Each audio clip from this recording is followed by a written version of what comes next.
भिवानी में युवा सम्मेलन के दौरान इनेलो विधायक अर्जुन चौटाला ने भाजपा सरकार पर तीखा हमला बोलते हुए बजट, मनरेगा और लाडो लक्ष्मी योजना को जनता विरोधी बताया। उन्होंने आरोप लगाया कि सरकार चुनावी फायदे के लिए नीतियां बनाती है और युवाओं के हितों की अनदेखी कर रही है। अर्जुन चौटाला ने कहा कि नाम बदलने से नहीं, सही नीतियों से प्रदेश को उसका हक मिलना चाहिए और चौधरी देवीलाल की नीतियां आज भी जनता के लिए मिसाल हैं। ये बीजेपी वाले ना जब किसी से राम खिलवा देते ना बड़े खुश होते हैं। और मैं तो कहूँ जी, हरियाणा में तो आपको खिलवाने की जरूरत नहीं, हम तो सुबह शाम राम राम ही तो कराएं एक दूसरे से। हम तो सबसे ज्यादा हम राम का नाम लेनी ही हमें।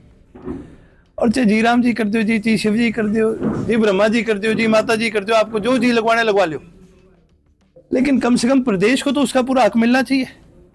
अभी हाल ही में बजट आया है, केवल 2 प्रदेशों का नाम लिया गया है, उत्तर बंगाल और पंजाब। क्यों भाई? बाकी क्या प्रदेश नहीं है? ये चुनाव के हिसाब से बनाते हैं अपना बजट। और हरियाणा प्रदेश का तो इतना बड़ा नुकसान कर दिया है, जब से ये स्कीम है इसका केवल नाम नहीं बदला, इसकी जो मायने बदले गए हैं। अब तो प्रदेश को केवल 40% इसकी फंडिंग मिलेगी, बाकी तो प्रदेश इसका गुजारा ही नहीं कर पाएगा। भाई हरियाणा प्रदेश, आप सभी साथियों को पता है, पहले ही 3.5 लाख करोड़ के कर्जे में है।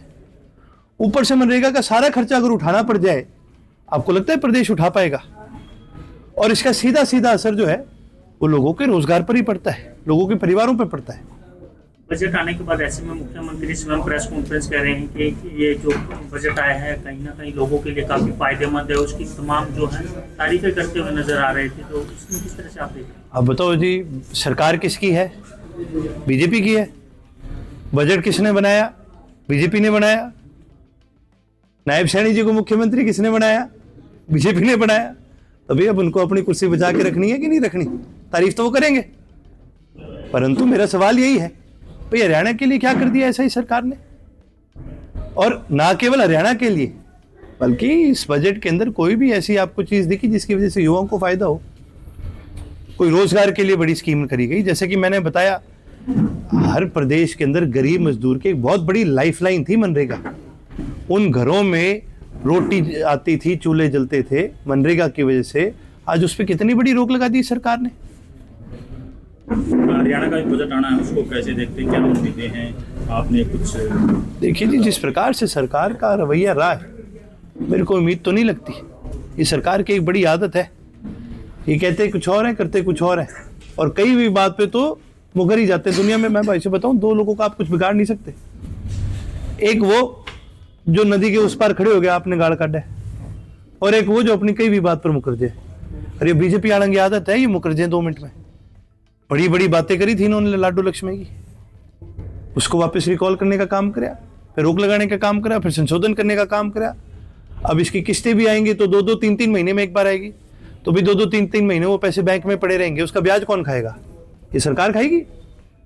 भाई उसको डायरेक्टली अगर पहले महीने में लाभार्थी को दो तो उसकी किस्त का फायदा किसको मिलता है? लाभार्थी को मिलता है।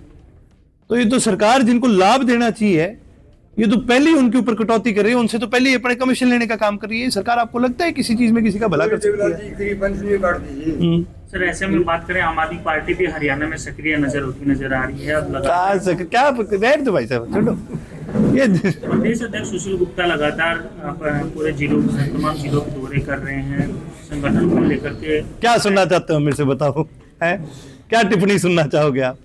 देखिए जी, बात उन संगठनों की करो जो इस प्रदेश के मुद्दों को उठाने का काम करते हैं। ये आम आदमी वाले भी कोई कम नहीं है बीजेपी से, ये भी अपनी बात पे मुकरनीय लोग हैं। एक मेरा सीधा सा सवाल है, पंजाब में आपकी सरकार है, हरियाणा प्रदेश का और पंजाब का वाटर शेयरिंग एग्रीमेंट है, स्पष्टीकरण दो अपना, खत्म बात। और गुप्ता साहब तो मेरे ख्याल से पंजाब से है ना सांसद? है? राज्यसभा के बनाए गए हैं, पंजाब से ही सांसद बनाए गए हैं। दिल्ली से बने थे बस। दिल्ली से बन गए, चलो कहीं से भी बन गए। अब सांसद साहब से वो यही पूछ लो कि भाई कोई दो, अपनी पार्टी की टिप्पणी दो, बताओ वाटर शेयरिंग एग्रीमेंट पे क्या करोगे? जो कार्यक्रम आज आयोजित किया गया है, इससे क्या लगता है आगे भविष्य कैसे देखते हैं? देखिए जी, भविष्य हम केवल भविष्य देखते नहीं, हम जननायक चौधरी देवीलाल के सिपाही हैं, हम विचारधारा के लोग हैं। हमारी लड़ाई कोई अपना भविष्य देखना नहीं, हमारी लड़ाई इस पूरे प्रदेश का भविष्य देखना है। प्रदेश के अंदर सही प्रकार की नीतियां बने, पॉलिसी बहुत मैटर करती है। अगर प्रदेश के अंदर अच्छी नीतियाँ बनती है तो ना केवल उनसे लोगों को भला होता है बल्कि पूरे देश के अंदर वो अडॉप्ट करी जाती है।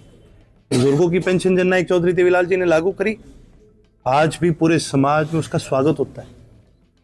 जननायक चौधरी देवीलाल ने गरीब कन्या को कन्यादान की राशि देने का काम करा, आज भी उसका स्वागत होता है।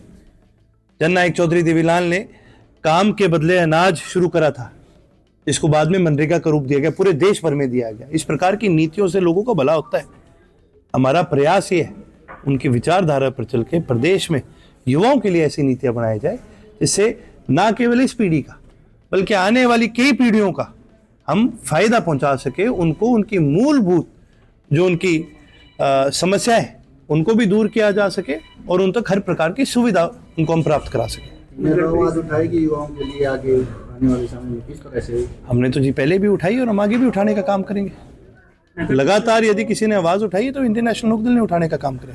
नगर परिषद चुनाव को लेकर किस तरह से तैयारियां रहने वाली हैं? की अगर बात करें तो समय ज़्यादा है, तो ऐसे में किस तरह से देख रहे हैं? अभी तो समय है जी इसके लिए। और नगर परिषद की जो तैयारी है वो एक स्टेट लेवल चुनाव नहीं लड़ा जाता, ये लोकल चुनाव है।